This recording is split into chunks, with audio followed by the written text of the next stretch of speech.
What's going on, everybody? Welcome back to another video. In today's video, I'm going to be talking about the most underrated wrestling figures. Now, they're all elite figures. I didn't do any ultimates or basics just because, I don't know, I just like the elite line is better, but it's not going to be a list. It's just going to be a couple figures that I grabbed that I think are underrated.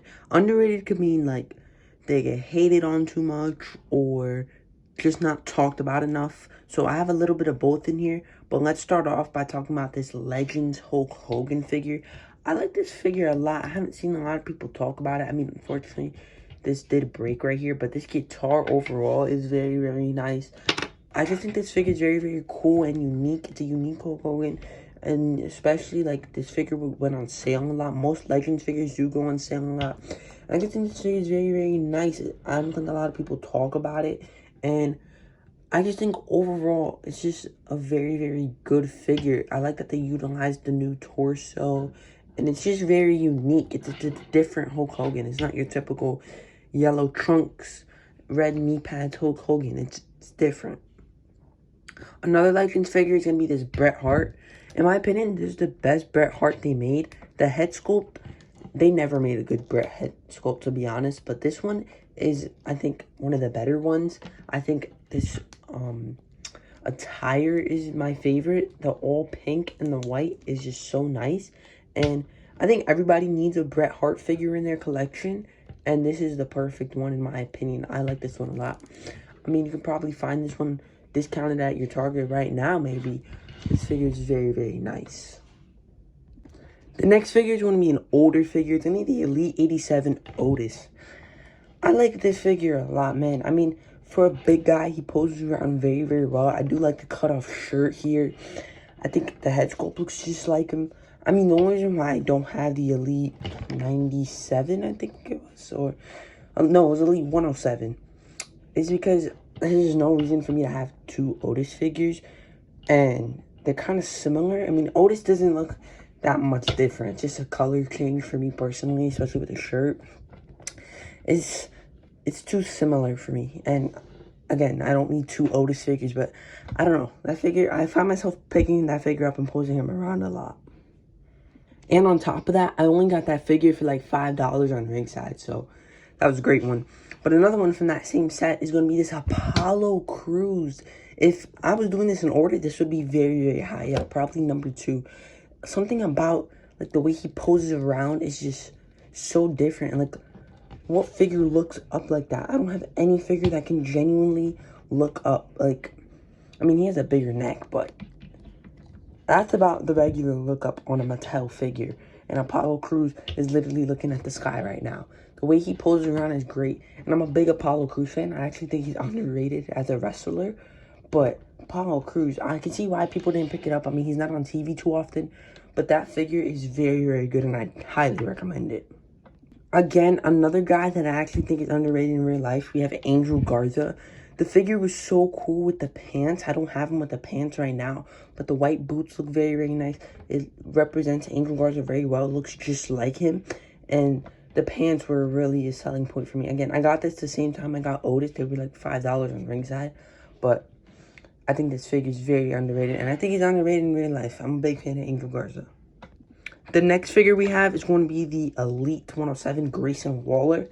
Now, I wouldn't get this figure if you don't have a Grayson Waller. Just wait for the new Elite 117 because I think he has a better attire and he comes with the title. But I think the head sculpt on here is better. I like that he's in all black. This is the Chase. The regular was in white and pink. I just don't see people talking about this figure. I think the formula is great for him. I think it looks just like him. I think this is a fantastic figure for Grayson Waller. But if you don't have a Grayson Waller, I would just wait on the Elite 117 because that one comes with the new title. The next figure is very interesting. It's going to be the Elite 111 Cody Rhodes. It's only underrated because people hate it because they said their leg was tight. What part of the leg is tight? A lot of people are saying that it's going to break right there. This figure is not tight at all. On both legs, they're very smooth. That one's going to be smoother. And the knees. These knees are not tight either.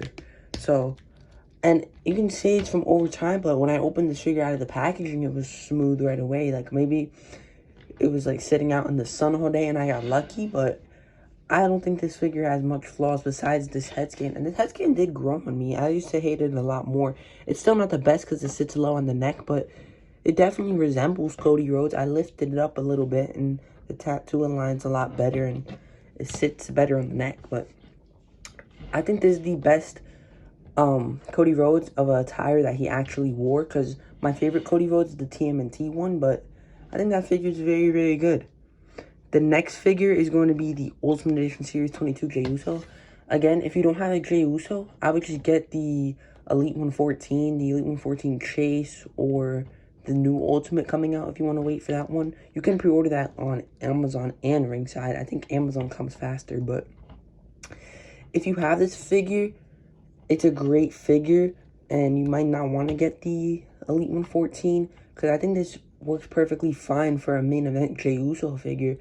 And on top of that, dang, I forgot what I was going to say.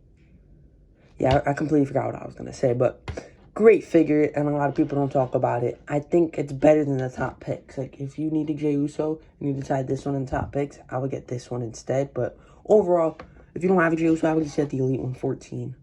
But that's still a great figure, and if you have it, you might not want to get the Elite 114. But moving on to the next figure, we got the Greatest Hits Miz figure. When you put an updated Miz head scan on there, you have an updated Miz with double jointed arms. Hey, the tires don't switch up too often, and I like this figure a lot better than the one in the 3-pack. I like the attire better. The bronze and black looks very, very clean on here. I never liked that logo too much, but it's still, I like this logo in the front, and I think it's a better attire than the one in the Awesome Truth 3-pack. And if you have the basic in the purple suit, you can put the head sculpt on there, and this head sculpt is way better. And the Miz doesn't even look that much different. So if you don't have this basic Miz with the interchangeable head sculpt, the younger Miz head sculpt looks more like Miz now than the one in the Awesome Truth 3-pack. I don't know what they were thinking with that one, but we also have the Elite 114 Jimmy Uso. This is a perfect figure. And it's not like I've seen people say bad things about it.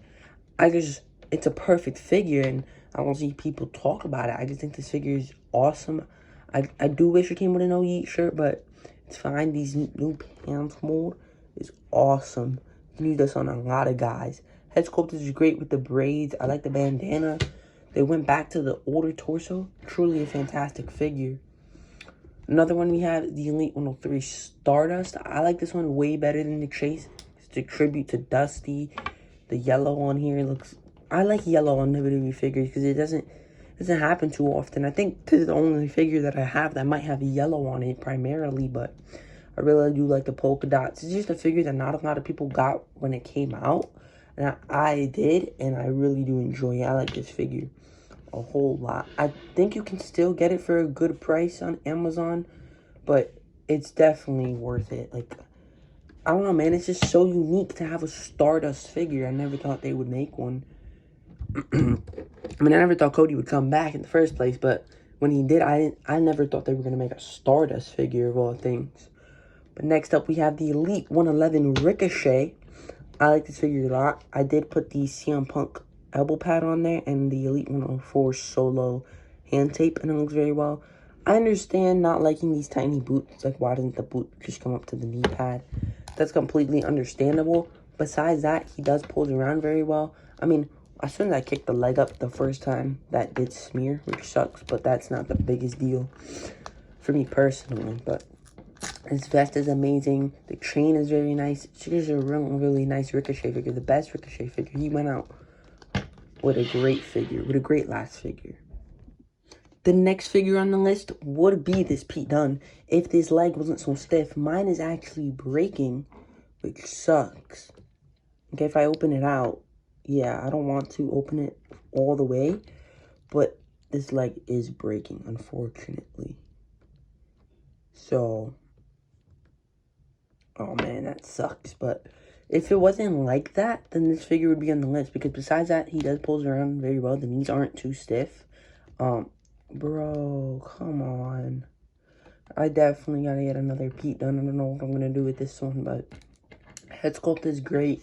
Attire is great. I'm not gonna put him over here because his leg is literally broken. So if the leg wasn't broken, he would be on the list. But if anybody has Pete Dunne and the leg isn't stiff, like everybody, Cody Rhodes was stiff and mine isn't, then lucky you. But the next figure is going to be Carlito, which, in my opinion, was the best figure out of Elite 1 Series on 13. I think this figure is fantastic. I love all white attires. It's very, very clean. I like the head sculpt a lot. It's a little cartoony, but it looks just like Carlito. I like the afro. He poses just as good as that Apollo Crews, even on the look up. Something about that torso. If he didn't have the afro, he'd be looking up more right now. Like, that's more than usual. Like, let me grab this Stardust right here. You can kind of see, like, he's not even fully looking up. Apollo Crews is still the best because he doesn't have an afro, but something about this torso allows him to look up more, and he's on the same formula as Apollo Crews.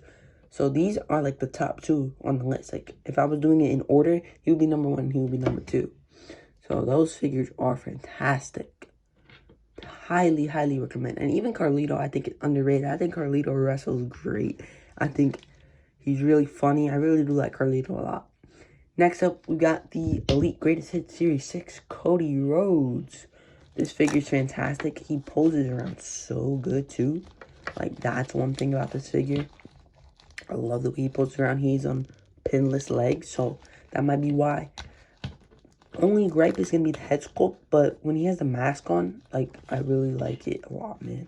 It covers up some of the flaws, because the head sculpt doesn't have true effects, I don't think. It's this exact head sculpt, but it's a nice figure. I really like the jacket, really like the mask, really like the formula on that guy. Next up, we just got an overhated figure. The Elite 108 LA Knight. A lot of people said the arms look too big on the torso. I don't think so. I think this is a great formula for LA Knight. I wouldn't change it personally. I would give him bigger legs, and I wouldn't change the head sculpt. I don't think it's perfect, but I don't think it's that bad as people are making it seem. It looks like LA Knight. Not just like LA Knight, but it resembles LA Knight. And I think it's a good figure right there. Next up, we have the Elite Series 85. Let me just fix something. The Elite Series 85, Bray Wyatt. Now, I can understand if you don't want a Firefly Funhouse Bray Wyatt figure. But if you got that ringside exclusive, you better upgrade and get this one. I also got this for $5 during that ringside collectible sale. I also got Bronson Reed. That Elite 90 Bronson Reed would definitely be on this list. I completely forgot about him. That figure is fantastic and way better than the Elite 108 in my opinion. But that's besides the point. The pants are a little too orangey. That's fine. At least they're not black. Why would he be wearing black pants? Tell me why. They actually sculpted the collar on there. The head sculpt looks just like Bray. And yes, I am biased. Bray is my favorite wrestler of all time. I think he's the GOAT. It's Bray Wyatt, AJ Styles, and I don't know, Seth Rollins. Nobody comes close to Bray Wyatt and AJ Styles. They will always be number 1 and 2. Next figure is another Bray Wyatt, the Elite 92. Do people not see the attention to detail that Mattel put into this? Nothing is a reused sculpt. Head sculpt, brand new. Torso, brand new. Arms, brand new. Crotch piece, brand new. Legs, brand new. Boots, brand new. Even the hands. Even the hands. This figure is fantastic. Like, the Burnt Fiend is amazing. They went all out on this guy. And yes, I am biased. I'm going to say it again. Because Bray Wyatt is the GOAT. But moving on. Excuse me.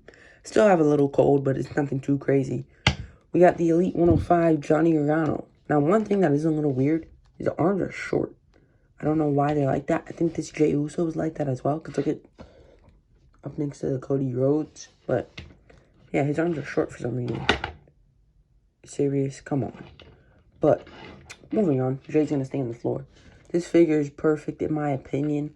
The head sculpt looks like Johnny Gargano. I think it's better than his previous head sculpts, but it's still not perfect. The vest is very, very nice. Torso is perfect for Johnny. I just really like this attire a lot. I do like a couple of his other attires, of course, like the Wolverine, Spider-Man, Venom, Carnage. He goes all out with his attires, but this was his first attire he wore when he came back. I think Johnny Gargano is fantastic. I would have Ciampa on here as well. I just couldn't find him I don't have his Elite 114 because it's too similar to the ringside exclusive, which is the one I have. But that figure is very, very good as well. And the final figure is going to be Tony D'Angelo. This video is running a little longer than expected, so I'm going to talk about him real quick. I think the arms are a little too small for him. I wish he had bigger arms. And I completely understand people not liking this torso. I do think they could have used maybe the Carlito torso because Tony is a bigger guy. This torso is kind of sloppy, but he wrestles with a vest anyway, so it's not the biggest deal. Head sculpt's great. The pants are great. I like how he articulates. He articulates fine to me. Nothing too crazy, but not bad at all. So, yeah. Quick rundown of Tony D. I do wish he had the Jey Uso shoes on the Elite 114, but it's all good. That's the list, guys. Elite 111, Tony D'Angelo, the last figure. If I was doing ranking them... Okay, I dropped camera. If I was doing ranking them, top 2 would be Carlito and Apollo Crews. But that's going to do it for this video. I hope you guys enjoyed. My goal is to 1,000 subscribers by the end of 2025. So I hope you guys subscribe, like this video, and I'll see you guys on the next video.